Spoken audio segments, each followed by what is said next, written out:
in what is a major development for the markets, the European Union seems to be readying itself to re-engage in international emissions trading.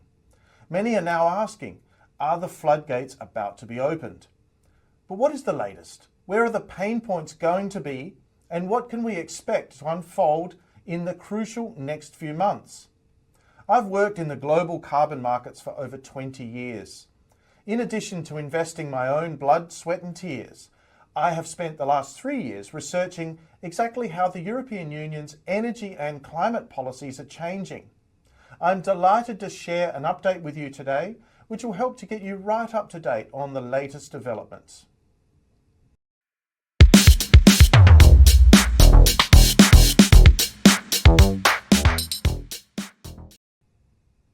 The European Union has been very focused for the last 5 or so years on its Green Industrial Deal policy. It believes that the economic future of the world lies in decarbonisation and that countries that move early will reap the greatest benefits. But Europe has also got a lot of other reasons to want to decarbonise. One of them is energy security. Europe produces very little primary energy and is reliant on imports from other countries, especially for crude oil, gas, coal and uranium. This has led the bloc to be very focused on building its own renewable energy production and manufacturing capability. And it has achieved a lot, but this comes at a cost.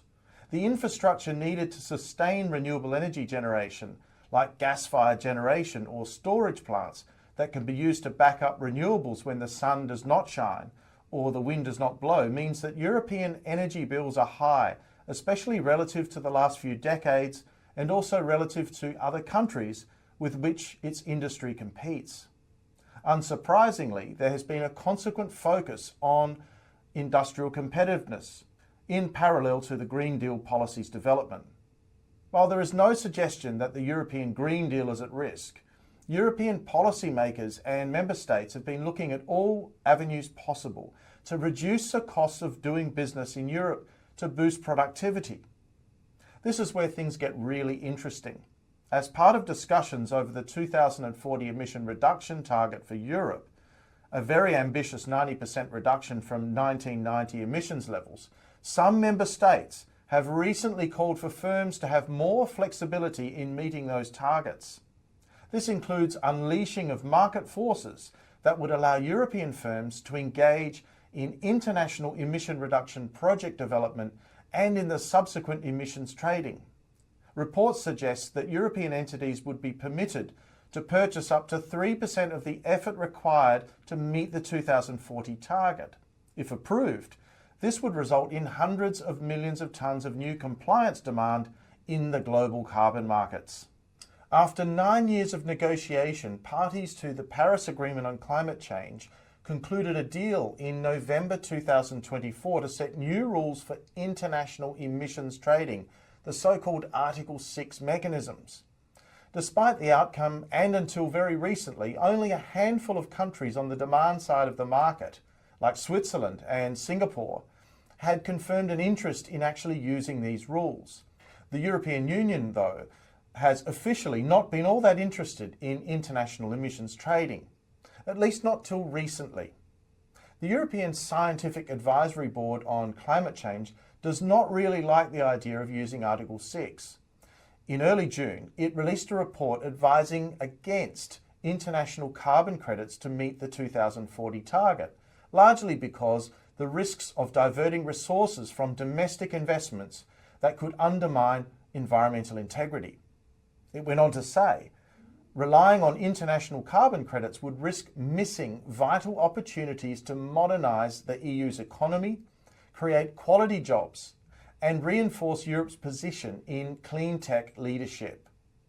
Other reports, however, have contradicted the advice of the Scientific Advisory Board. Scientists at the EU's own Joint Research Centre, for example, illustrated that Europe is highly dependent on other countries for critical mineral resources needed to manufacture components for the green transition. In other words, by attempting to build out the European Union's own renewable energy capability, it is effectively shifting its dependence from countries that supply its fossil fuels and nuclear resources to those who would supply its critical minerals that are needed for the domestically focused energy transition. Another very important development is that of a new coalition forming in Germany following the recent election to form a government.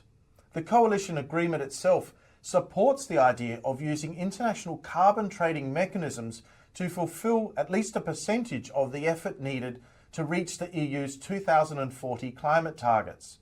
Given how influential the German position will be in the European policy finalisation process, the new coalition's position is in fact groundbreaking and represents a very big shift.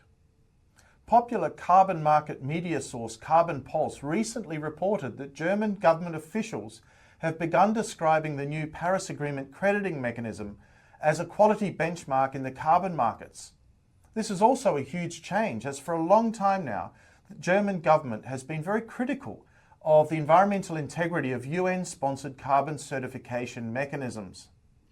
Reports suggest that European entities would be permitted to purchase up to 3% of the total effort required to meet the 2040 target. If approved, this would result in hundreds of millions of tonnes of new compliance demand in the global carbon markets. This is an extremely important development in the markets and is something that on this channel I'll continue to follow so that you don't miss a step. Thank you for joining me today, and I look forward to seeing you again soon in the next episode of Climate Mundial's Energy and Climate Weekly. Bye for now.